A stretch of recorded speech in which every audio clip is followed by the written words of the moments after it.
So apparently, some streamers or even gamers prefer a more advanced setup for their builds. When I started this channel, it was all based around audio gear, and now we're going back to our roots with this video sponsor, Melonare. So in this video, we are featuring Melonare's budget mixer and see what creative ways we can use this for your day-to-day gaming, streaming, or voice recording. First off, this has 4 input channels with 2 inputs in one channel. You get 2 combo inputs for XLR and line along with 2 mono 6.5mm inputs, with a total of 3 channels each having a 3-band EQ for highs, mids, and lows. You get an extra channel though for Bluetooth or PC audio with just a single volume knob. I like that the specific frequencies here are specified with highs at 10K, mids at 2.5K, and those at 100 Hz and below. You may connect 2 microphones here, obviously both dynamic and condenser, as this also has a 48-volt switch. You have 2 buttons up top for pad and high-pass filter. You'd use a pad for inputs that are loud and need some toning down up to 28 decibels. Next up, we have the high-pass filter button, which is a good thing to have, especially since some microphones have a lot of plosive pickup or distortion from wind. On a side note, I use high-pass filter all the time. So basically, it cuts out sound from 80 Hz and below. And when I do my voice recordings, I cut out 250 Hz and below. So this has a knob for effects, so you can adjust the level of effects applied to the signal on each channel. And speaking of effects, rotating this knob will cycle through each of the 16 DSPs or effects. So this has 2 power sources in total. You may power this through its USB-A input and connect it directly to your PC, or use its power cable that this mixer comes along with. You have a button up top to switch between the power cable or USB power source. And when connected via power cable, this can connect to any Bluetooth device to run some music in the background. To adjust volumes of the Bluetooth device or your PC audio, this has a dedicated knob labeled MP3. Moving on, you may monitor yourself in multiple ways. You may connect speakers via XLR cable to the main output, or you may even get yourself something like what I have here, so I can connect this to a single speaker via XLR. Another output here is the aux send or phones out, which also allows you to connect another speaker or headset for monitoring. I wish the box included a TRS to stereo 6.5mm adapter, as you're going to have to need one, as most devices nowadays use a 3.5mm jack. Anyways, this also has an effects port, so if you want to use external effects like compressors, you're free to do so. Anyways, let's set this up and explore the effects this has got. So now that we have the mixer connected to our PC, as it says in the screen, PC, I only have it powered by a USB-A cable onto my PC. So freely connect your microphone to the mixer.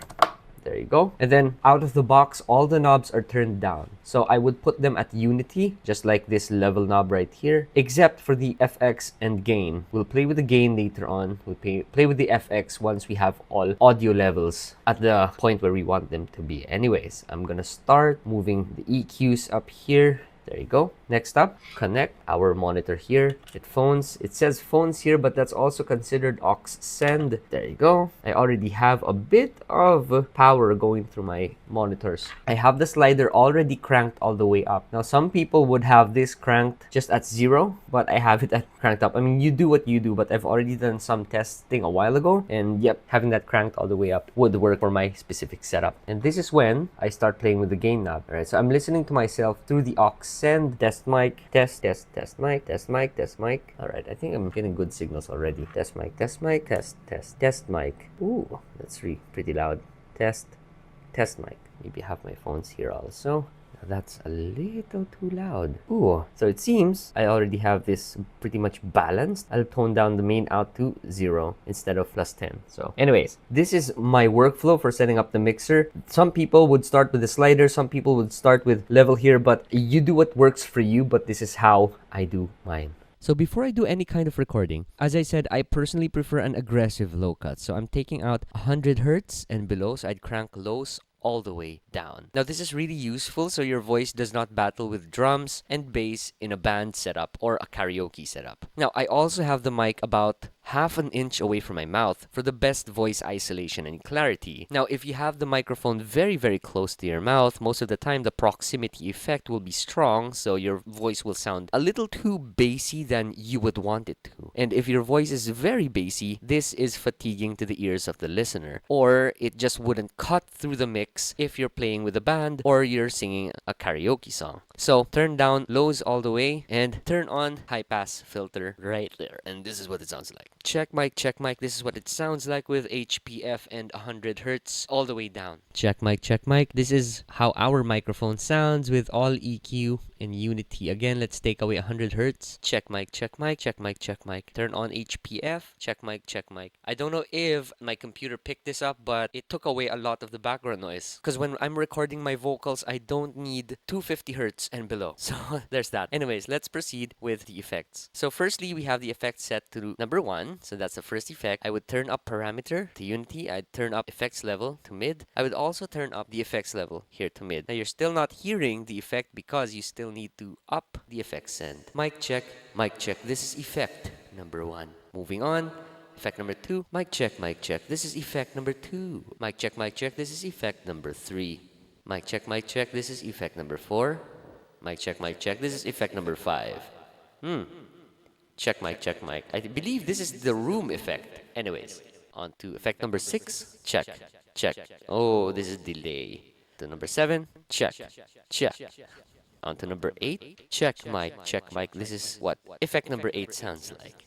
Effect number 9. Check. Ooh, that is an aggressive delay.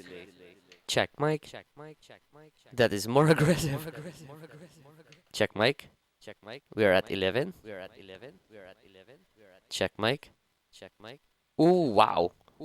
I don't see how I'm gonna be using this effect though. It's a little too bothering for me as a vocalist, but I don't know, maybe guitarists could use that. Check mic. Ooh. Wow. Check mic. I believe that's called a ping pong delay. It's moving left, right. Check mic. And the last one. This is effect number 16. And that's what it sounds like. Anyways, we're all good with the effects. I would use number 1 to around effect number 5 for vocals.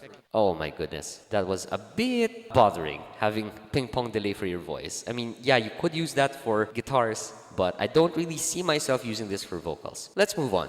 In terms of rooms for improvement, I would love if this mixer had a USB-C input and a toggle switch for power source. This makes powering up the device a lot simpler, as I believe every household has a USB-C cable lying around somewhere. I would have loved for the knobs to have a tactile feedback when unity is reached to signal when your knob is at 12 o'clock. Moving on, I would have loved for the mixer to have rubber feet underneath so it doesn't move around your desk, as pulling on one of these cables may slide your mixer off your desk. Aside from that, I think this mixer offers really good versatility with the 3-band EQ. That was a really good touch, I must say. And also, having that high-pass filter was neat. Anyways, do you have any questions? Comment down below, and I'll see you again next time for more tech reviews and tips.